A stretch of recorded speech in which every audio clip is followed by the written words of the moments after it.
It's Ready Player One. I'm in the Oasis. Oh. Yes, I'm feeling the Oasis. Oh my God. Yeah. I want to be in the Oasis. I got to get out of here. I'm sorry. I'm having. Well, hello everyone, and welcome to the new YouTube movie review style. With me is fellow New York comic whose phone just went off. Well, hello guys, and today's review is going to be about Ready Player One, and this review is going to be a little different. It's going to be a review/discussion with my friend and fellow comedian, Joe DeSantis. And guys, if you just want to get our Cliff Notes thoughts on the movie, I'm going to put this timestamp right here. That is where we pretty much just give a brief synopsis of what we thought of the movie and if we recommend it or not. So there you go. I don't know how else to start a review like this, except since Joe, you're my guest, what are your initial thoughts of Ready Player One? It was the closest thing to being in an Avatar that I could see. I mean, it was, I mean, the Easter eggs in this movie are like, it's like unlimited Easter eggs, and it was awesome. I don't know. I can't. Were you sober when you watched this? Dude, I saw it on that Dolby theater. Is that what the kids are doing today? Yeah. The Dolby? Yeah, they're just, I felt like not Tide Pods, it's Dolby. I thought it was a good movie. I mean, I wasn't going to go see it, and then I realized Steven Spielberg was directing. So indie director Steven Spielberg. Indie director, yeah. And yeah, it was, guys, definitely worth going to see in the theater, this movie. I think it's... So what was like why weren't you wanting to go see it? Like, why not? Like, besides Steven Spielberg, why weren't you going to see it? Why wasn't I going to? Yeah. It's like, I only got so much money, and I'm saving it for the other movies that are coming out, like, back to back. I feel like there's like Solo. I mean, Solo? Solo. You're saving your money for Solo. This one was not. But we got to stop it. So why Solo? It looks so bad. I don't know. My expectations are so low. Am I right? You know what? I saw Last Jedi, and I was like, it can't get lower than that. Wow. So do you kind of feel like a beaten housewife, sort of? Like you kind of have to go and see it, or like what makes Solo? We'll get back to Ready Player One, but why does Solo? It's got Star Wars on it. Okay, fine. You could put Star Wars on a romantic comedy, and I'll go see it. I mean, okay. Star Wars. It's just the Star Wars stamp.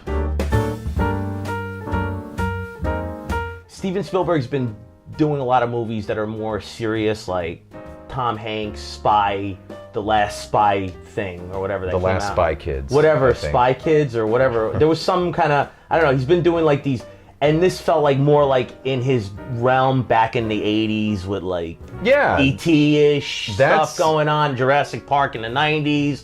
And it felt like his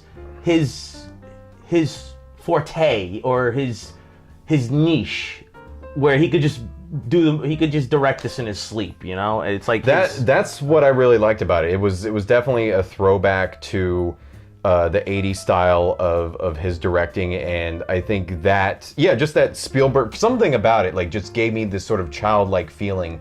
Like, even though I loved it, I'll just get that out of the way. I really did like it, but I definitely sort of had like it's sort of a Steven Spielberg child-esque thing. It made you. There was just something that he puts in movies, especially like that, because like you said, like I think he did the Big Friendly Giant thing, which bombed, and I think he did something called like The Post and everything like that, and those were sort of, box office sort of sleepers, and then he did Ready Player One, and that was really just definitely like what you said, a throwback to his style of filmmaking in like the 80s and early 90s, so there was sort of this whimsicalness, I'll say, to his filmmaking. And then also, I got to give a big shout out to Alan Silvestri. I'll just say that's the guy who did the soundtrack for the film. Dude, Back to the Future, right? Wow, I'm surprised he knows. Yeah, dude, this is the stuff that's in my brain. And also Silvestri's, I think he's also from New Jersey too. He's a fellow New Jersey boy. He's a fellow Jersey kid. Music kicked ass. him and Bruce Springsteen Composers, just movie wailing composers. away. They're the best ones are from Jersey. The best. Alan Silvestri and isn't John Williams from Jersey? No, he's from New York. You sure? He's from across the way. I feel bad for Alan Silvestri because like everyone just lumps every single famous movie theme to John Williams. Like everyone thinks that Back to the Future was done by John Williams. I feel like Williams is his go-to guy. Yeah. And then if he can't get Williams, he's got to go down that list. He's gotta like, okay, who's in my top 5? Yeah. Like that's what he does, and then he's and then if he can't get anybody, he's just like composing it myself. I'm gonna be there doing that too. I'll get a little Casio keyboard or whatever the hell they use now, a laptop, and I'll just compose the thing on my own. It'll just if I can't get those guys. He'll just get Hans Zimmer. Yeah, Hans Zimmer. I'm sure that he'll just recycle one of his themes. But no, he did. Alan Silvestri did an amazing job with this. I've actually listened since I've seen the movie. I've listened to the soundtrack because Warner Brothers released. I don't know if it's still up, but they literally released on YouTube like the entire soundtrack, and I've listened to it multiple times. And I was kind of a little bit hesitant with that because they released the theme of Ready Player One before the movie, and it sounded a little too. It sounded too weird because I thought like we'll talk about the Oasis in a bit, but like I was expecting like EDM or something like that when I saw like previews and they were like going into the computer and we're going into this virtual reality world. I was expecting I would have actually walked out if I heard the soundtrack was by Skrillex, but something like with EDM. And then when I heard Alan Silvestri's thing and it was this like dun dun dun dun dun dun, and I was like, ooh, this is weird. But then when I heard it in the context of the film, like the theme really comes together when he gets that first key, and I was like, okay, that makes sense because it's like you're winning the level of a game. Yeah. It's like when you get the prize or you rescue the princess, you hear that awesome, that dun dun dun dun dun that how sort of awesome thing. when he was like in the car the second time and she's like looking at him, she's like, wait, you know something? Yeah. And he just doesn't move and then backwards. He goes backwards. That's definitely. Man, that was like, I was like, all right, that's something. I'm in. I'm kind of after that race scene. I was like, he got me. They would have to screw up something royally for me to like be like, nope, I'm not feeling it anymore. I mean, like what would they have to screw up? Maybe have a lightsaber battle with a red backdrop that looked like Target, or like some kind of like, I don't know. What were those things in Last Jedi that were like a bunch of them just coming? See, we're going through? back to Star Wars. Yeah, again. I know. You got to get your mind off Star Wars. I know. All right? I know. It's dude. over and done with. I know. I like the. You know what it is? This movie, you take away even the CGI. If you take away the CGI, it's still a good, solid story in there. Yeah, because it's definitely not difficult. It's definitely not like. Even though I don't like him, it's not like Lars von Trier or Paul Thomas Anderson where it's like this super complicated story. It's just this simple, like, kid living in the slums who, gets a chance to, pretty much riches, and then, he's also going up against the big corporations. But what did you think of Wade Watts, our main character? First of all, Wade Watts is not a superhero's alter ego name. It's more like a porn star's name. I mean, that's like that. Let's get that out of the way first of all. Maybe Wade Wad. Maybe Wade Wad. Maybe okay. Wade Wad. But it's it's pretty close. But I thought he's a great character because he's making all these mistakes, and you see him doing this, and then you see him grow from the beginning of the movie to the end of the movie. You're like, whoa, this guy really changed. There's something. Yeah. He went through a dramatic shift in who he is. He's not going to be the same person, and those are the best films when you see that character have that big arc of a change. No, that's what I liked about him as well is because he is kind of like this I wouldn't say snot-nosed kids, but he's definitely like one of those kids. Like if he was living now, I don't know. There's so many kids. Like my difficulty with him was like when he won the first key, because it's established in the beginning how. Like he lives with his aunt and her bae. I don't know what else to call him. Yeah, it was like this weird level trailer park thing. Yeah, the stacks. That's the stacks. Yeah, that's it. Yeah, that's what they call it. Yeah, the stacks. But that it's established that probably exists somewhere. They probably have. Probably there was probably some government guy was like, oh, that's what we'll do. We'll stack motorhomes on top of each other. poor people will be even poorer. That's gonna happen. Oh, it's gonna not happen. already happened. Yeah, that's definitely could see that like next week. Yeah, happening. Steven Spielberg just caused Yeah. the housing apocalypse. But no, the thing that I was kind of annoyed with him by was that, and this happened near the beginning of the film, is like he gets the first key, and then he just like recklessly is buying stuff. But isn't it established in the film that he can, use that money in real life? Like, can't he? Because that's what I was kind of annoyed with, was that like he wins all this money, and it's established in the beginning that his aunt and him are like they need the money, and so whenever he was like buying the Zemeckis cube and everything like that, I was like, what are you doing? Like, your family needs that. I think he's. See, that's the thing that people think. Oh, if you're like poor, you're immediately gonna be like, you come into some money all of a sudden, you're just gonna be smart about it and be like, oh, I gotta save this money, I gotta save the family. But he's like, he's a kid. He's a kid. He's young, and he's making all the stupid mistakes. I would have been surprised if he was like, no, I gotta save this money and like. I was like, I need to call my lawyer. Yeah, I need to. But he looked like he had a lot of whatever that Bitcoin or whatever they had, whatever those guys had, like that. Pretty sure Bitcoin is dead in this year. Did they mention it? I know they mentioned Twitch. They randomly mentioned, so I was surprised. Like that, I don't think that was Spielberg. I think that was definitely someone that kind of had their pulse on the stuff, because he's like, oh my god, I follow her on her Twitch stream. I'm like, wow, this movie really is following like all the trends and stuff. Yeah, it's really. If they would have said Vine, I would have been like, oh, that's a little behind the time. Like, I follow her Zanga. Like, what? Okay. Yeah. I liked the character. I definitely did like his evolution, like as you mentioned, into being more responsible and everything like that. He was a little bit annoying. Again, he was a little bit annoying in the beginning, but you can definitely excuse it because he's just a kid and he doesn't know really what to do, and it's kind of established also that he's a virgin. He's screwing up like the way you're supposed to screw up. Yeah. And a thing I really caught was actually when he says the L word too quick. Oh, drops my the L God. bomb really quick. I totally forgot about that. Even the friend, what was her name? H or H, yeah. H who. Yeah, so he meets this girl that he's like been following and in love with. This is the whole Twitch conversation that we just had, and she's established towards the beginning, like he's just enamored by her because this, like I said, this guy is a young kid in the film, even though you can't really tell his age. I don't know the guy's real name I'm just gonna call him not Miles Teller, because that's literally what I literally like. He played Cyclops in the last X-Men. He's played Cyclops in X-Men Apocalypse, which is also forgettable. But like I felt bad because like every single time I see him, I just think like like I even looked up his name. I have no clue. But anyway,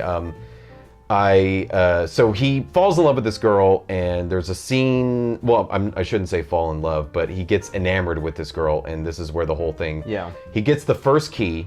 H is Wade Watts' best friend in the Oasis, which is weird because like H mentions that he was like, you don't even know who she is. She could be like a 400-pound. I was like, but he's never met H either. Yeah. So who does he know who's telling the truth? But like H tells him after he wins the first key that that there's going to be people that are after him, that they probably want him for his secrets and to use him and probably take him out somehow.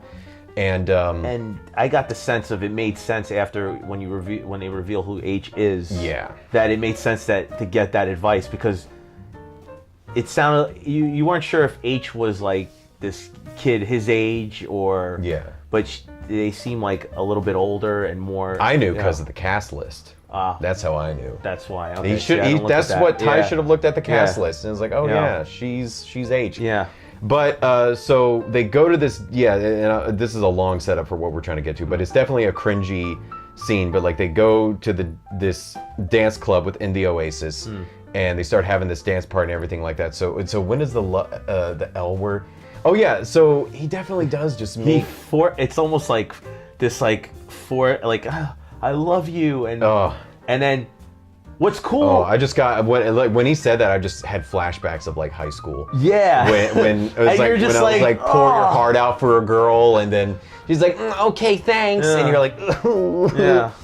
But that's the thing, is that I was annoyed with this character in the beginning, but then once I thought about it, I was like, well, I mean, he's obviously going to make a mistake. Like a movie would be pretty boring if he didn't make any mistakes and just was like like just rush through it all. But Yeah. I did like Samantha. What'd you think about his love interest? Samantha, well, when you see her out of the avatar form, you're like, at first, when she shows her eye, you're like, did somebody beat her up? I mean, I'm getting a little worried, but then, you know, It's and a you're like, birth- oh, it's a birthmark. Yeah, it's a birthmark. It's cute. I mean, but then you're like, all right, she's not getting beaten up, or nobody's like roughing her up or whatever. Yeah. But you could think, but we also have to establish this, that in the movie, not only does Wade have to go up against, finding all 3 keys before anyone else does, there is this corporation that is also trying to get all 3 keys called IOI. I forget what IOI, I'm just going to call them Comcast, because that's really who they are. Yeah.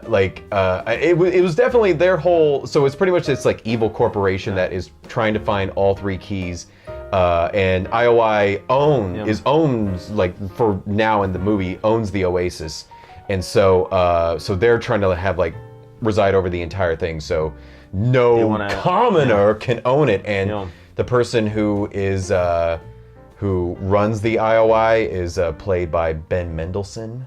What did you think of Ben Mendelsohn? I think as Sorrento, Nolan Sorrento. Yeah. I liked his whole corporate guy vibe was right on, and his avatar even was very interesting. It was. I feel like his avatar is going to become a meme. Yeah, probably. Like, I don't know what it is about it, but so basically he's Superman, but like an evil Superman. Yeah, he's Superman in a corporate suit, you know. Yeah, which I feel like that could be some sort of allegory or anything like that. But IOI, speaking of allegories, IOI I feel like is an allegory for the ending of net neutrality. That's all I got from that, and I felt like you're using big words that I don't understand. But I'm just gonna nod like I do. Or it's just it's sort of a metaphor, I would say, for net neutrality, because they put these people, so like in the movie if you don't, but this is the thing that I was talking about with like the money thing, because like if you go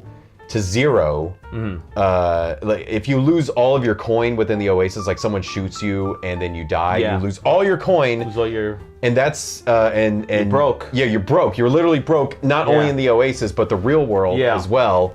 And that's scary. Well, like once I saw that, because then IOI comes after you, almost kind of like Comcast does, and they're like, you got to work in this pretty much this prison camp. Yeah, it's like a prison camp where you're actually this Comcast prison that you gotta. But I also like what they establish is that video games could also, and I'm gonna sound like a 90-year-old man here, that video, like being in the Oasis, can also be an addiction. Because they kind of established that. I mean, that's not. Listen, how many people are like hooked on video games that stay at home all day? I mean, there's not.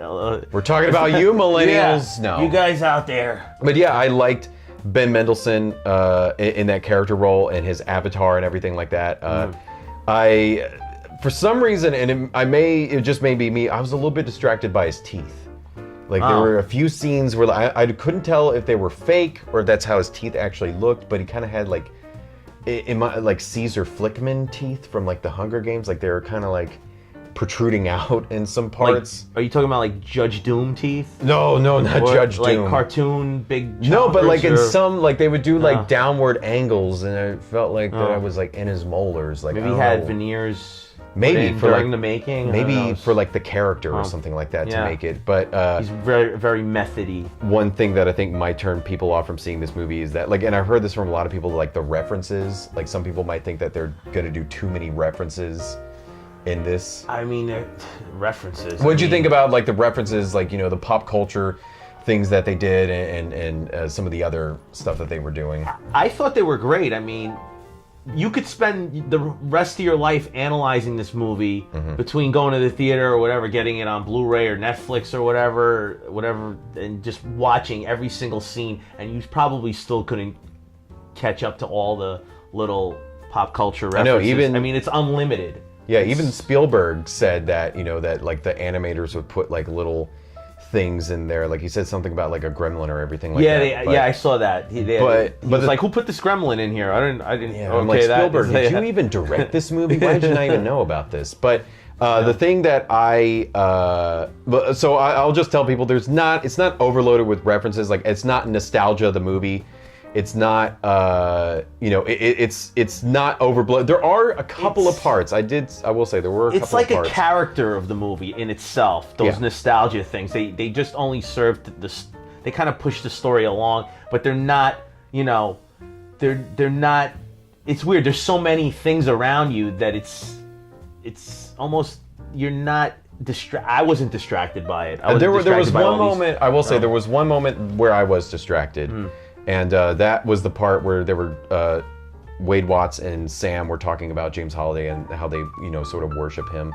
And and I'm gonna do the misquote, but he was like, they were saying like, oh, his favorite movie is this, his favorite album is that, and then there's like, what's his favorite quote? And they're like, oh, it's from Superman. It was like, you can read War and Peace and not know anything, but you can read the wrapper on a piece of bubble gum and it'll unlock the secrets of the universe. Yeah. And actually in that moment, someone in the audience just went, oh, like that, like just disgusted. Yeah, I think that was more for maybe, I don't know. But it was like it was at that moment. Was that before that was before he dropped the L bomb? That was a little bit before he dropped the L bomb.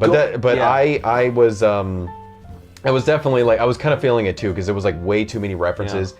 I did like, and this will probably please some people, they did do some, like I thought it was just going to be like main, like all the pop culture references that you can think of in the 80s, and I don't know if they did any for the 90s or 70s or anything like that. Like they did... Mostly 80s. Yeah, mostly 80s, yeah. They did a reference to, like, whenever he's trying to find his outfit to go to the dance club, one thing I liked was they mentioned Buckaroo Banzai, which is not that well known of an 80s film. Like I knew that reference. Yeah, I was surprised. I was like, wow, like they're really going down the rabbit hole of like every single. Yeah, it's not like too esoteric. It's not like this hidden gem that This is like a movie where nerds have to be like creaming their pants. It's like the star from Krull or whatever that was. Did they mention that?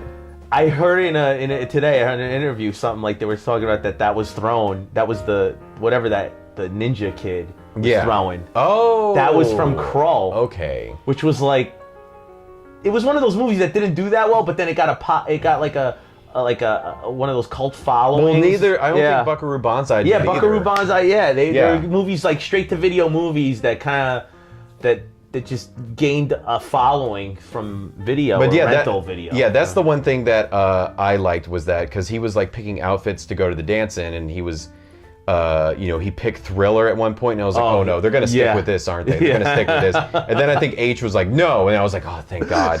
Because I thought that they were just gonna like just do typical 80s references and just stick to that, because that's what you've seen in the trailer. I can't believe I didn't pick up that H was a girl, because. Oh yeah. Well, I like could definitely... she was all these little hints. It's like it's not his buddy. This nerdy kid would have been like, yeah, whoa, she's into you, man. But she's giving all the advice. It's spot on. Like, watch yourself. H is a wing person, wing girl or whatever, wing woman. Almost said wingman, but we're gonna be gender neutral on this review. Let's do But no, I liked. I think if I could give like one critique of any of the actors, I would have to say H. There were just like a couple of moments where the acting was sort of wooden. She almost seemed like Leslie Jones's sister, or younger version of Leslie. I don't know what. Yeah. No, she's a fellow. Yeah. She's a fellow. I mean, I hate to say a fellow comic, because she's like a professional, and she's, she's like we're in the stacks. Yeah. While she's in IOI, if we're gonna talk about the way that everything works. I'm just still like overwhelmed by the whole thing. I'm still trying to take. Were you touched? Yeah, actually, I wanted to bring up this before I forget though. The girl Samantha. Yeah. When when he drops the L bomb, he's like, "You're still on this." Yeah, I'm still on it, because there's an important moment. She could have screwed him over. She could have been somebody that screws him over, but that's what I was thinking. She gives him a shot. She's like, "Oh my God, I can't believe you said that. You don't know what you're doing. You're all over the place. You're gonna, and she gives him a second chance, and she's not somebody that just comes in and just takes everything for her, which is like, you see a lot of movies with that character, like Catwoman in The Dark Knight, who has like that kind of quality, but then she has that. It was a little bit more predictable there, I felt. That's the way that I kind of felt with that, because whenever H mentioned it, like, oh, she might try to screw you over, I was like, oh no, she might do it. She might be secretly working for IOI, but then Yeah. it turns out that, but that's sort of another thing about Samantha that I'll say is that I think one of the more underdeveloped, and it might just be a nitpick, Very but perceptive too. She's like, something when they're Yeah. in that race. Yeah. You know some, and she reads like the fluctuations of people's faces Yeah. and stuff. But I kind of felt that it was weird when so there's a part of the movie where they I think Wade obviously he wins the second key, and then so everyone's now after him, like IOI, and he changes how he looks and everything like that. He's got to hide, and he's got to hide, and he changes the way he looks, but he's a big dum-dum because as he's saying the whole love thing, like I love you at this dance club, he also says my name's Wade, and he he reveals who he is. So Wade has to go into hiding, but he gets kidnapped, and you think it's by IOI, but it turns out to be Samantha and her crew. And then she just says, "Welcome to the rebellion." But I don't think they ever set up what the rebellion was. Obviously they're rebelling against IOI, but I don't think they ever said this is why we're rebelling, and this is our plan to get back at them. She was just like, rebellion, and that was it. Yeah. I mean, did they? I don't think they went too much into that. She had some kind of backstory with her father, I think. Yeah, she mentioned that. Yeah. I knew that was her motivation. There's every movie, when a movie, there's certain things that outweigh other things where I'm just accepting it, and I'm just I don't have to nitpick on that idea. Right. There was one of those things I really didn't need to know too much about for me. Mm-hmm. But it was a little bit of a backstory there with the dad, and I don't know if it was too clear, fleshed out. No, I feel like the backstory was the backstory with her dad is that that he was pretty much they worked him to death, pretty much that's right. He hit zero, and then he got sent to the Comcast prison thing, and then he had to work, and then he died in the Comcast prison thing. What was your favorite part of the movie? Your favorite scene? That whole Shining sequence. Dude, I'm dead. I was about to say that. The way they did that. Wade figures out that the second key is in they figure out. So pretty much how they figure out where the keys are is because they have to go into the archives of James Holliday's life, because apparently he recorded most of his life or something like that. Yeah, he had a whole archive of his life. He pretty much live streamed his life. Yeah. He was kind of like a really less annoying Jake Paul, we'll just say. And so he live streamed his life pretty much, and he recorded it, and so you can go through the archives, I'll go back to his childhood, or I'll go back here. And so they figure out that the clues are in the archive, and they find out that there's something having to do with a girl that he went on a date with, and that they went to see The Shining, and the key is in the Shining level. I forget exactly how they go there. They pick up The Shining and they're transported to that world. Yeah, there was a video they picked up. Yeah, a video cassette in some. What was it in the? It was in the library. It was in the library. Yeah. When they walked in to the Overlook Hotel, it was that scene where it was the exact same. It was the exact same. It wasn't and that's where that's Spielberg's special touch to stuff, because it's almost like a homage to Kubrick. And you're seeing all these exact same details, every little thing. It looks like you're in.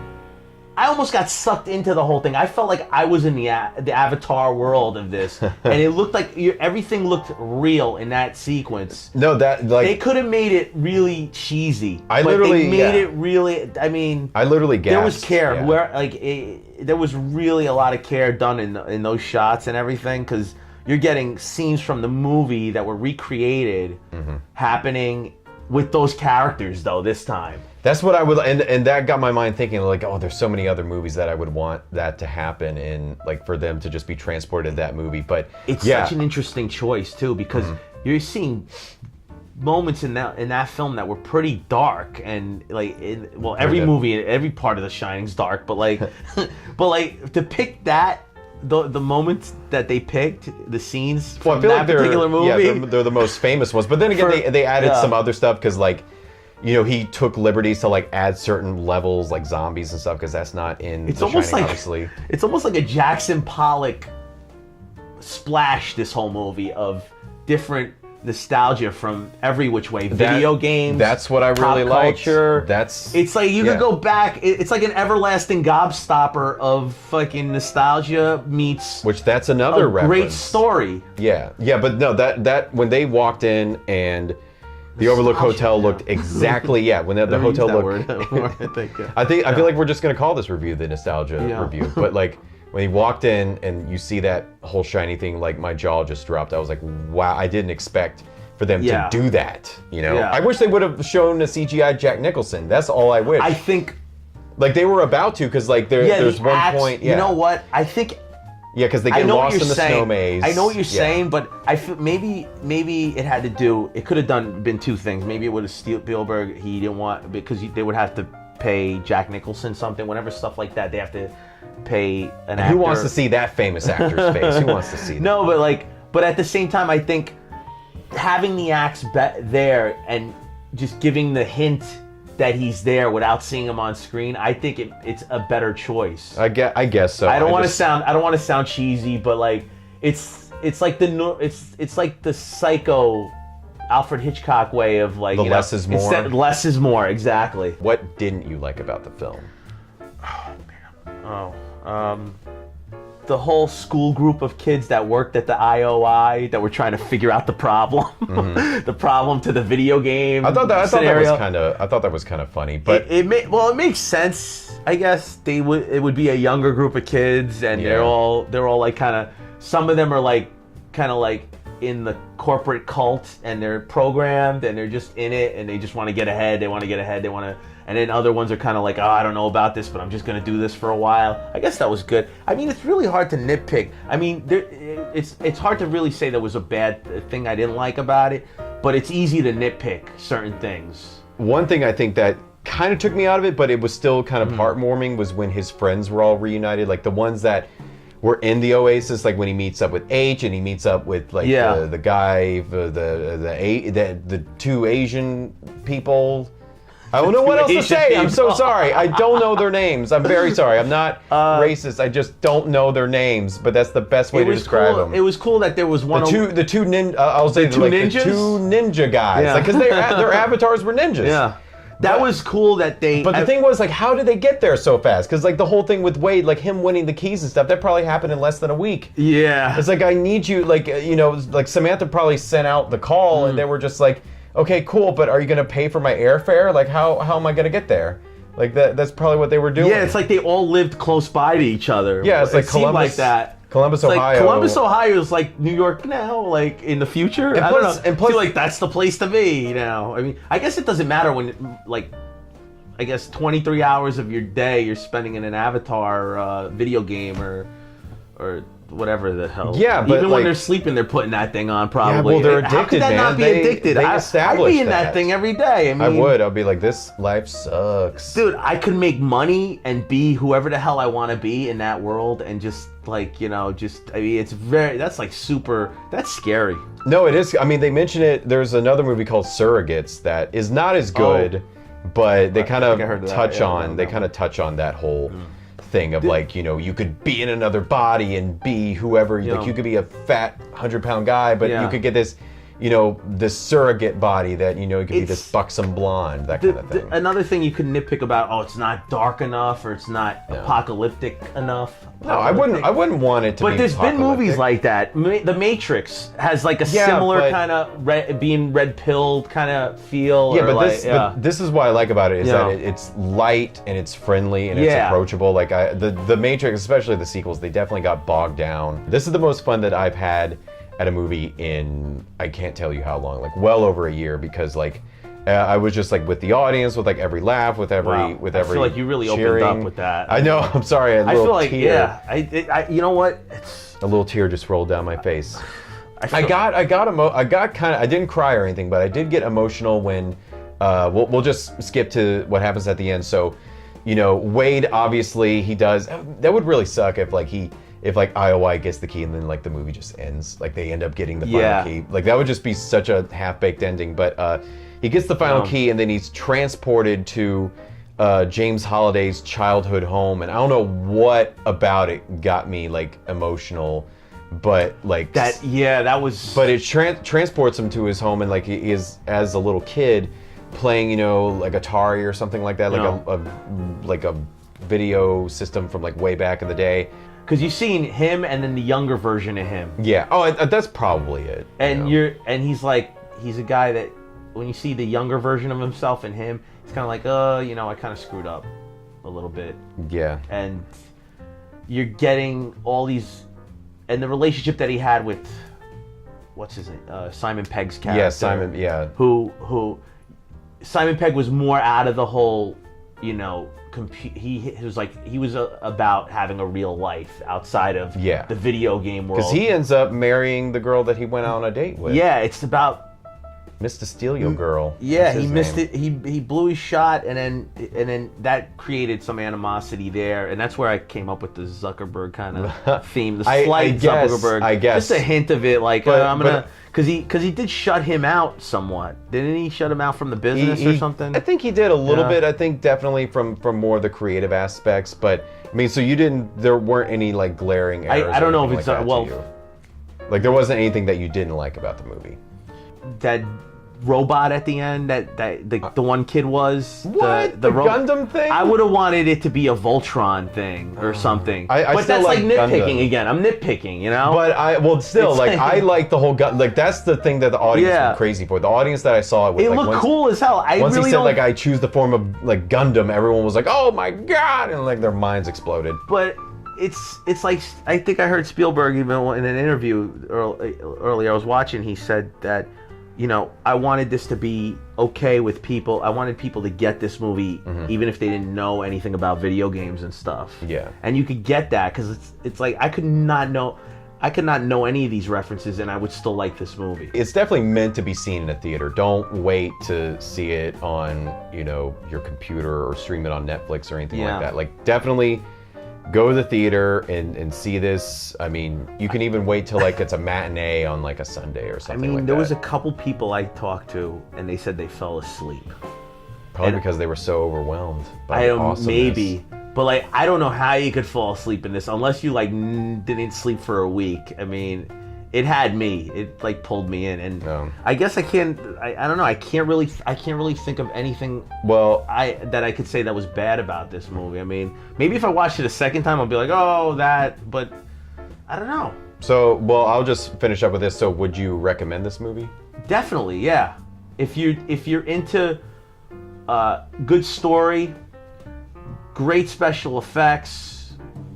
I mean, definitely go see this. It's definitely worth going to see it on the big screen. If you want to spend a little more, go see it on Dolby Theater or whatever 3D. I don't know. I mean, that's worth it, especially if you don't go out to the movies too much. My star rating for this, I think I would give it 4 out of 5 on a 4 out of 5 stars on a bad day. Probably about maybe 3.5 out of 5. What about you? Star rating? I have about the same, 4. I would give it 4 stars too. Maybe even 4.5 too. I mean, if you're doing the 5-star rating thing, if you're doing the 5-star he's going rating, there. Yeah, I mean, especially with all this stuff out today, I was very happy with this film. Yeah, no, it's definitely with all the crap that we're seeing today. This was definitely a breath of fresh air. I can't recommend it enough. What would your avatar be? The Gimp from Pulp Fiction. The Gimp from Pulp. Because that would scare the crap out of people. Yeah. I don't think you would have any friends in the Oasis if you did that. Yeah, that would be pretty intense. I don't know. I feel like my avatar would just be Frank Stallone. I have 2 different avatars. Either Lionel from Thundercats. Okay. Or the Gimp from Pulp Fiction. That is that's like a big broad spectrum. I can't even stretch that far of how that spectrum. And in between, maybe Cher. Cher, maybe. Yeah. Which Cher? Like like hippie Cher or like Turn Back Time? I don't know. It's a tough call between Turn Back Time and Sonny and Cher. Nobody even knows who the hell I'm talking about. Or what about Moonstruck Cher? Yeah. It's close to a celebrity. Sting, the wrestler. Sting. And then not Surfer Sting. Great choice, man. Not Surfer Sting. I'm talking Crow Sting. Crow Sting. Because I met the guy too. Yeah, well, I'll you were put that not photo bright, at the bottom. bleach blonde hair. Maybe Or was that his original hair color? No, it's dark. But Or what about a hybrid Sting, like Roxanne? but with the Sting face paint. Yeah. It would be that. Maybe I could do that. It would be double Sting action. Are there Avatar rules like where you can't mesh? know. Like, I feel like that would be a good Avatar. I feel like it would be a party favor. But then, like after I would say, "Hey guys, I'm Sting." People would be like, "Okay, we get it. All right," and I would just like run that joke into the ground, like, "No, but I'm Sting." Yeah. And they're like, "Okay, all right, dude, we get it. You can go now." Yeah. And guys, Ready Player One, it's definitely a must see. Both Joe and I agree. Joe, do you want to plug anything? actually, you can see a reaction review. That's if you don't have any time. We just got a minute review on my Instagram at Joe on Edge. And I'll definitely put that in the description. And speaking of that, guys, comment down below. Tell us what you thought of the movie. Don't forget to like, share, and subscribe. And as always, thanks for watching.